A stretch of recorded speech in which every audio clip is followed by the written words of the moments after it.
Side stand. Ah, le nouveau bouton warning. Comment on va régler ça?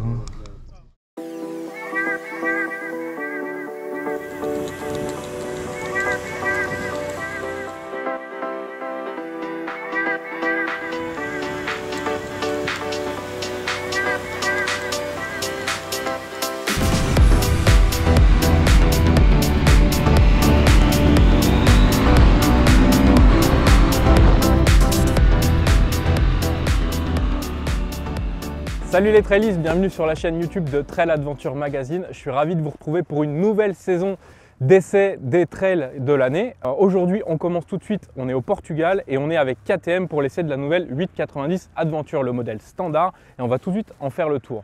Alors pas de grosses révolutions cette année sur ce modèle, mais pas mal de petites évolutions qui sont assez sympathiques. Ça commence forcément à l'avant avec cette nouvelle tête de fourche qui contient le même phare, mais avec beaucoup plus de protection. Alors on a cette nouvelle bulle qui est un petit peu plus large, bien plus haute, avec ce trou ici pour limiter les mouvements de tête dans le casque. On a une nouvelle instrumentation TFT qui est plus ou moins la même que la Norden, avec des petits changements au niveau ergonomique.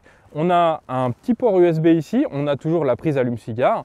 Et en fait tout ce système il est maintenu toujours sur le même réservoir, mais par deux pièces en alu, ce qui fait que cette moto elle est vachement plus solide de l'avant. On avait le problème avec l'ancienne version où tout était tenu vraiment à l'avant de la colonne de direction.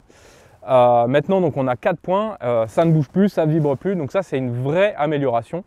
Concernant le tableau de bord, vraie amélioration aussi parce que le problème de l'ancien c'était l'humidité. En fait il y a eu pas mal de rappels, celui-ci a priori ne prend plus l'eau, c'est plutôt une bonne nouvelle. Au niveau des commandes, on a, c'est un petit détail mais c'est important, on a un petit bouton warning qui permet de faire de l'interfile. Donc voilà pour les modifications à l'avant. Au niveau de la partie cycle, on est sur le même cadre.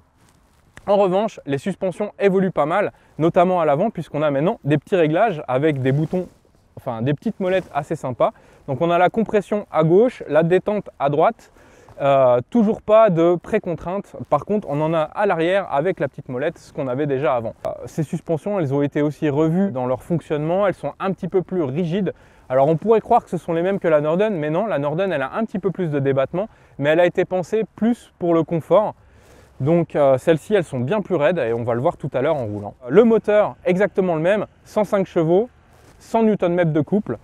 Pas de modification au niveau de l'électronique, on a toujours un mode qui est en option, mode rallye donc qui permet de paramétrer le contrôle de traction en roulant.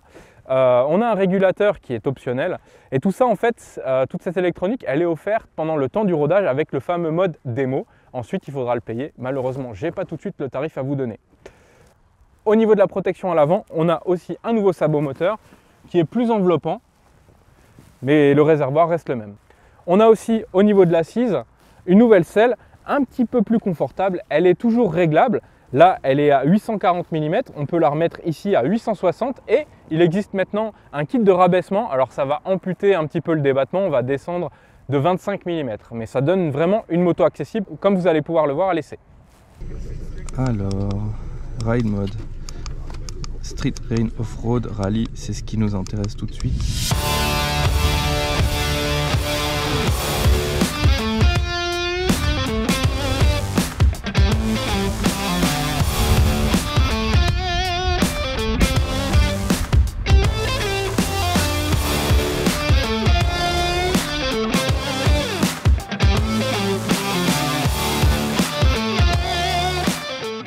Parti pour la petite section off-road avec cette 890 et ce qui va nous intéresser de suite c'est le fonctionnement de ces nouvelles suspensions.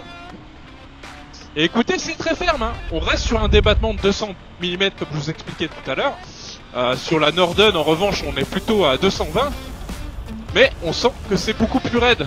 Ils ont choisi l'option sportivité alors que la Norden c'est plutôt le confort.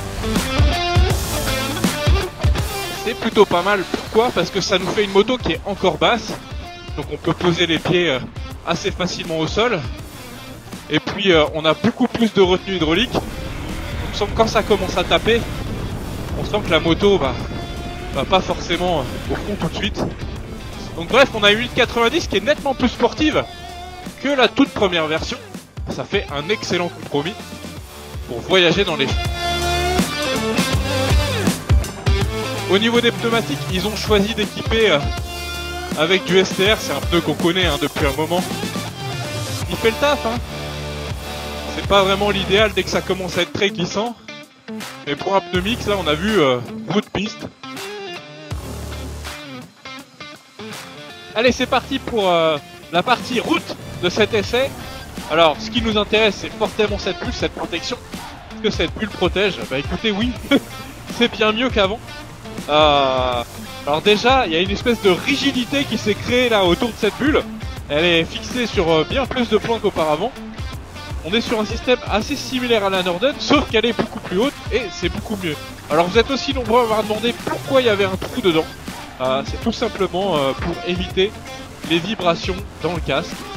On aurait bien aimé la mettre un petit peu plus haut parce qu'on a quand même un petit peu de vent qui vient taper sur la crête du casque.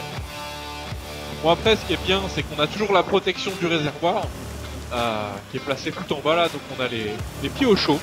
Pour ce qui est de l'ergonomie, on peut aussi parler de cette nouvelle selle qui est un petit peu plus moelleuse et effectivement ça rajoute un petit peu de confort aux fesses et on n'a rien contre un KTM, c'est marrant, ils ont du mal à le dire. Parler de confort pour une KTM, pour eux c'est compliqué, c'est forcément sportif. On sent quand même que comme dans les chemins, donc il y a plus de retenue en hydraulique et honnêtement c'est plutôt bienvenu. C'est une moto qui est quand même très à l'aise sur la route, hein. On n'est pas loin d'une Duke, hein. Si on avait par exemple l'option avec une jante de 19 pouces, ça aurait été intéressant de voir ça. Ça serait vraiment une moto assez routière. Bon alors voici pour cet essai de la 890 Adventure. Alors comme on l'a vu, c'est pas une révolution, mais c'est quand même deux belles évolutions. J'aimerais vous donner le tarif, mais c'est un petit peu la mode en ce moment, on ne les connaît pas même avant d'essayer les motos. On a une estimation, on devrait se situer autour des 14 800 €. Ça ne sera pas plus en tout cas d'après KTM France. Ça commence à coûter ces machines. On sait aussi qu'il y a une 790 qui arrive, 790 qui sera construite en Chine dans les usines CF Moto qui devrait être beaucoup moins chère. Pareil, pas le tarif, on vous le mettra peut-être dans les commentaires. En tout cas, si vous avez des questions, n'hésitez pas à les poser en bas, j'essaierai d'y répondre aussi bien que je peux. Et puis moi je vous donne rendez-vous pour les prochains essais. On va avoir une belle Transalp à essayer, on a aussi des choses sympas à voir avec Suzuki. Donc écoutez la cloche, abonnez-vous et puis à très bientôt. Ciao les salut.